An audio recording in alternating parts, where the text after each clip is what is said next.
April is Earth Month, promoting global action on climate change, sustainability, as well as conservation.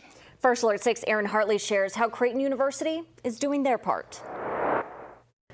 For Creighton's Dr. Andrew Baruth, conservation efforts go far beyond just Earth Day. He oversees the Sustainable Creighton Initiative. It's made up of students, faculty, and staff to think about where Creighton's goals lie for sustainability. Working with Hillside Solutions, Creighton composted around 42 tons of waste material.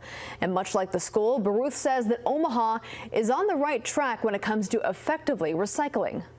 Coastal cities, which we might think of as being a little more progressive on this, they got used to shipping it away, and so they would get it on a boat and maybe ship it to a different country to handle that particular waste stream, or just find other ways to get rid of it. And in Omaha, we don't have that opportunity, so we had to solve it for ourselves. We invested in this materials recovery facility so we could get it back into kind of a competitive stream to actually sell those materials off. And so here in Omaha, we can feel pretty confident about that recycling.